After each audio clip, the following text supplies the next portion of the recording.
Good afternoon, good morning. This is Ryan Massey, Director of Client Relations at Loyalty360, welcoming you to another edition of Loyalty Live.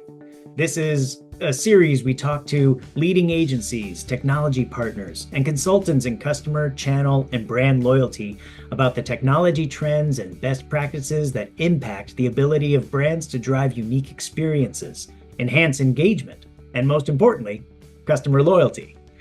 Today, we have the pleasure of speaking with Shamba Schmidt, Vice President, Solution Consulting at Epsilon. Welcome, Shamba. I'm glad you could join us.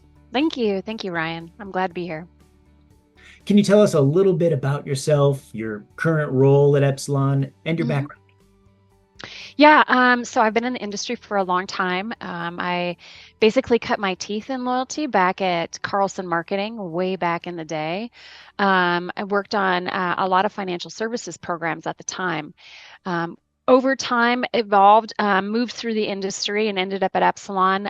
Probably, I guess it's been about 12 years ago now, and I'm part of a practice within the bounds of Epsilon that really helps design end-to-end solutions for brands that are looking for loyalty, whether that be a bespoke loyalty program or if it is a component of loyalty that's really driving a specific output, whether that be driver retention or increased acquisition, that kind of thing. So my team, we work hard on new pursuits as well as coming in and helping clients that we have today really think about the roadmap of where they are in their marketing maturity with their customers and how they can truly evolve to that next level. Today, we wanted to focus on data and the critical role it plays in brands' customer loyalty efforts. Could you tell us a little bit about Epsilon's experience in leveraging data to support your clients' loyalty initiatives and how this approach helps brands build deeper, more personalized connections with customers? Yeah, thanks, Ryan.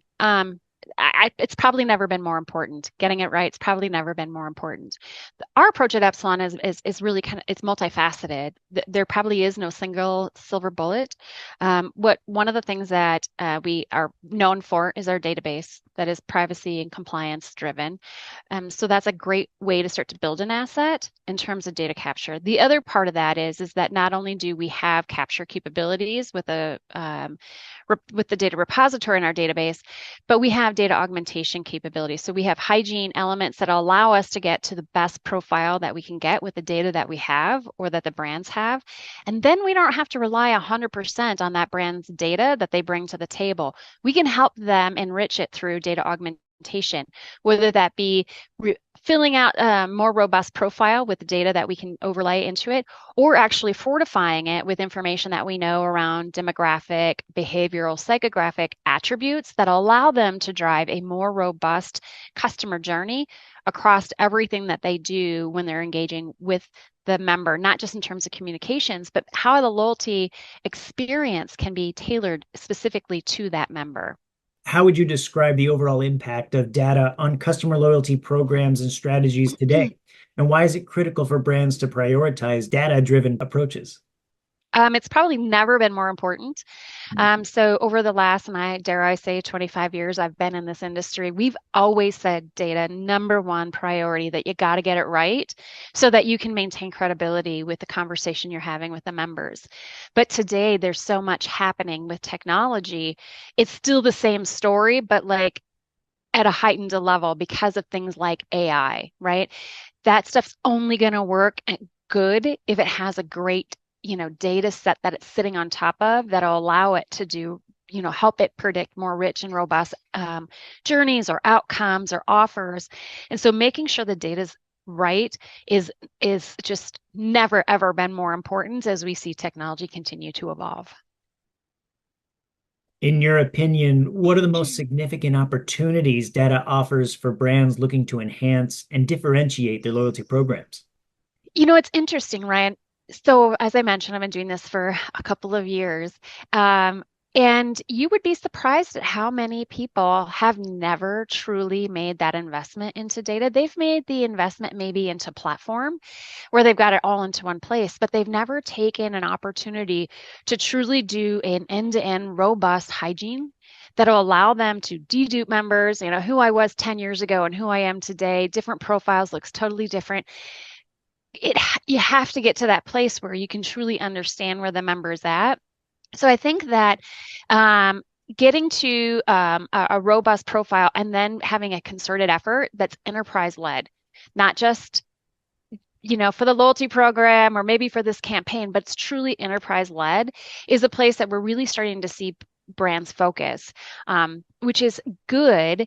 I don't want to say it's too late, but it's not a one and done. It's truly going to be and have to be an evolution as that technology continues to evolve. We all have to be in front of what that means from the data set perspective and advise these brands on how they're going to continue to take the investments they've made and make sure that it's not a wasted investment, that they can continue to build upon it so that they can be up with that consumer expectations that continue to evolve. They can be on par or maybe hopefully in front of it. Have you seen the shift towards zero and first party data impacted loyalty strategies? And what are the best ways for brands to maximize the value of this type of data? I have seen a slight shift, right? But I think a lot of it has been a lot of it so far, and we're starting to see it shift hard in terms of action. I think a lot of it's been shifted in terms of thought leadership about what people want to do with data, zero party and first party data. But the reality is that a lot of the platforms or the technology, whether it be, something that's older in market or something, quite frankly, we're seeing still a lot of homegrown opportunities in some of our brands, and they just haven't been able to stay on par with the investments that are required. So they talk a lot about it, but they don't necessarily have the tools that they need to truly harness zero party, first party data collection to have it be something that will actually build a robust profile. It almost is adding clutter as they try and do it because they haven't formalize a true data strategy on how they need to, kind of get their house in order first and then build upon what they're doing for first party and zero party data collection. So, in what ways can brands use data to gain a deeper understanding of their customers' desires and preferences, Mm-hmm. particularly when it comes to loyalty program elements such as rewards, benefits, or tiers? I think that, we're starting to see this a lot. Again, aspirational, I think, for a lot of brands because it's a shift, which is the earn and burn. People used to say like points, they're dead. And I don't necessarily believe that at all. I think it's an evolution. I think that what people are actually saying is points for just transactions or rewards for just transactions needs to be modified. And I agree with that 100% because in an economy like we have today, where we see so many people price shopping because of inflation, they may still be very loyal to your brand, but need something that's a little bit more affordable. When you can recognize what behaviors they're exhibiting, you may be able to circumvent them shopping somewhere else if you can recognize it. And that may require us looking at different types of strategies that are not just points for purchases, but points or engagement for activity. So instead of thinking about a spend and get as an example, maybe it's a do and get. And the get doesn't always have to be monetary, right? And I think that if we can get to a place where we can continue to evolve that conversation, it helps build a more robust profile on all the ways a member is engaging with a brand that allow them to be able to target that consumer or that member in a way that they hadn't previously because they were looking for them in one place instead of all the places that that consumer might be engaging with the brand. Interesting. How should marketers balance quantitative data like purchase history with qualitative insights like surveys or feedback to shape their customer loyalty strategies? I think it's an interesting question because I think the answer is it depends. And the depends is how strong is the data repository that you have today? If it's not that strong, getting to really, you won't have insights that are probably as clean as that you need them to be able to be predictive about next best action, next best offer, category, expansion opportunities. So getting to a place where you can get input from the member about the things they like, the things that they would love to see, that kind of thing in a offer, or I'm sorry, in a survey or poll, I think is critical. I'm not saying it's not important if your data is not pristine, but it is really nice. I think members really love being asked what it is they want out of a program or an experience. But the pitfall becomes this. If you ask them what they want, be prepared to deliver it. And that is something that I think is really that change that I was just talking about. We're seeing people move from the aspirational component of wanting to be able to do that, brands wanting to be able to do that, to now with more robust technology and platforms available in the market. Now they have the capability, if they can get their data straight, they can truly then build on what are all of the other ways that the members engaging with the brand outside of just that transaction. And the customer journey then gets to be very robust and super exciting for both the brand because they have the insights on what's working and what's not, and for a member because they're really getting components that they want. Oh, it's very exciting. For brands dealing with siloed or fragmented data, what initial steps would you recommend to begin gaining a more unified view of customer needs and preferences? I think it's just starting. I can't say that enough. Everybody's asking, like, well, what's the best approach? What's the best approach? And for everybody, the best approach is going to be different because of where they are in their maturity with data or with technology. It is about getting started. Wherever you are, get started. Be able to recognize that it's not, there's no silver bullet in any of it. It is an enterprise initiative that brands have to take on. But getting started and then staying committed to the process is really the only way forward. And I think that truly, if there's anything I could say, it's just kind of like get on the, train and be prepared for a ride, because everything that you do, it's kind of like watching your kids grow up. Every time you get to a new milestone, when you get your data right and things are happening and you have better insights with the data, you have, like, you can see these light bulb moments with brands and with their members about, oh my gosh, this was so great, this worked great, what if we could do the next thing?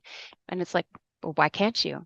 Right? If we can get there, we can continue this journey and keep things super exciting for everybody. And the best part is that when we can get it right, the return is there. The return for those investments, it is there. So it provides a justification for the kind of pain and suffering, if you will, of just getting started and figuring out your path and staying committed to it. Absolutely. What advice would you give to brands that are in the early stages of leveraging data to enhance their customer loyalty programs? Are there any key takeaways or first steps you'd recommend for building a data-driven loyalty strategy that truly resonates with customers? I think starting with a North Star, it may seem like I don't even know how to get there, right? But the idea is, like, if you don't know where you are or where you want to go, there is no true possibility for a roadmap. So, as an organization, and not within a siloed piece of the organization, but at the enterprise level, figure out what that North Star is experience looks like, and then figure out, where you're going to start. If you work with an agency like Epsilon, or there are some others in market, we won't be able to help take where you want to be, understand where you are, and help build a comprehensive roadmap on the best practices, not just the technology, right? That's super important, and I want to make sure I don't dismiss that at all. But it's not there. There is no silver bullet, right? So it's not just about buying a technology. It's truly about having a roadmap of best practice that'll allow them to get to that North Star effectively, leveraging the ecosystem investments that they've had, and then helping them be able to be, closer and closer over time to that North Star. Excellent. Do you have any closing advice or thoughts? What's next for Epsilon at the end of 2024 and into 2025? Getting started. That's the best way. And everybody that feels like they're already on the train to getting started or feel like they have an initiative within their organization that is really focused on data, really look at it, think about where that North Star is and see where are you making progress against it. Um, I think that becomes a very humbling experience for many of us as we work with the assets that we have from a data perspective. Are we capturing everything that we can? And if we are capturing it, are we using it? So I think a little self-reflection is super important because it will help as you're thinking about 2025 and all of the capabilities that exist in terms of AI and personalization initiatives, making sure that you're on the right path to be able to leverage those most effectively is really important. As it relates for what's next for Epsilon, it's really taking that mindset and finding ways that we can streamline it. So when we look at communications with members in loyalty programs, and it still tends to be very email driven, which is fantastic. That still can be an radically effective channel. But the reality is that as we see in next generation and Gen Z, that may not be the most effective channel. So really getting them where they are is going to be the most important thing that we do. So really making sure that whether we're leveraging email or SMS or quite frankly, online display opportunities to get in front of these members with a continuous conversation is really important. And at Epsilon for us, we're really focused in 2025 and making that a super easy process for brands to be able to bring into their loyalty program, enterprise marketing as a whole, but into their loyalty program so that they can ensure that they're really getting the members where they're at with the right message. That's a great point. Thank you very much. All right, so we've made it through our long form questions. We want to pivot now into our quick fire questions. These are short one word phrases. Want to get these 10 in about 60 seconds. So Okay. here you go. What word or short phrase do you use to inspire others? Probably carry on. What is your least favorite word that others use? Depends. What excites you at work? Data. What do you find tiresome at home or work? Oh, excuses. What book do you like to recommend to colleagues? Um, the universe has your back. What profession other than your own would you like to attempt? Oh, that's actually an interesting one. I kind of race car driver. What do you enjoy doing that you don't get to do often? Go to the beach. Who inspired you to become the person you are today? My children. What do you typically think about at the end of the day? What I have to do tomorrow. And how do you want to be remembered by your family and friends? A happy mom. Terrific. Well, thank you for taking the time to speak with us today. It was great hearing your perspective on customer loyalty, and we look forward to learning more from you throughout the year. Awesome. Thanks. Appreciate it. I want to thank everyone for listening. We look forward to having you back on our next Loyalty Live soon.